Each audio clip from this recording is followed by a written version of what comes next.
Kerja pemerintah mengembalikan uang negara atas bantuan likuiditas Bank Indonesia atau BLBI tahun 9798 tidak berhenti sampai titik penyitaan aset pengemplang.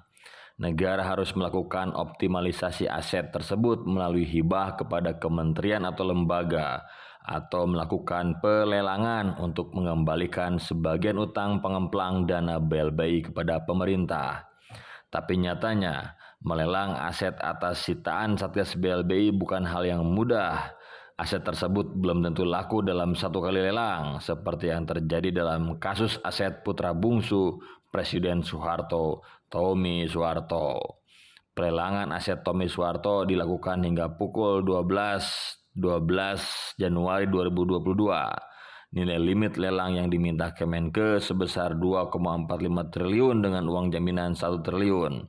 Lelang dilakukan secara tertutup melalui pejabat lelang kelas 1 pada KPKNL Purwakarta.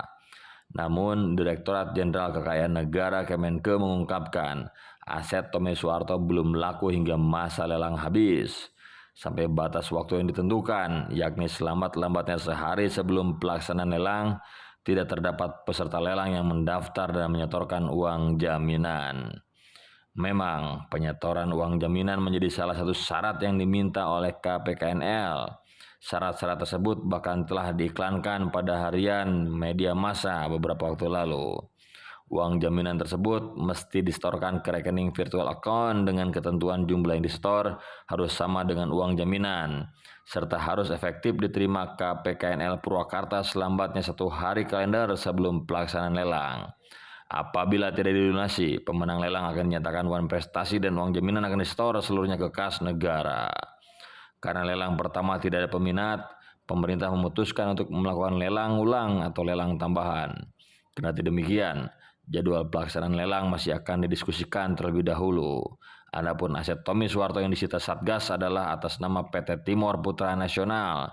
Tanah yang dilelang berjumlah 4 bidang yang letaknya di daerah Cikampek, Jawa Barat. Selain aset yang belum laku dilelang, Satgas BLBI juga beberapa kali terpantau adu argumen dengan para pengemplang. Yang dipermasalahkan macam-macam, mulai dari besaran utang, cara perhitungannya hingga menempuh jalur hukum atas penyitaan. Dalam kasus Tommy, putra bungsu Soeharto itu menentang pemerintah dan menyatakan akan menempuh jalur hukum atas penyitaan aset PT TPN. Tommy bahkan masih lengang, warawiri dan berbisnis dengan para pengusaha usai asetnya disita negara. Di tengah kabar pelelangan aset, Tommy justru membangun rest area hingga lapangan golf. Menanggapi hal itu, pemerintah akan melihat terlebih dahulu aksi yang dilakukan Tommy. Adapun hingga saat ini, Satgas maupun Direktorat Jenderal Kekayaan Negara belum menerima informasi terkait langkah hukum apa yang akan dilakukan Pangeran Cendana itu.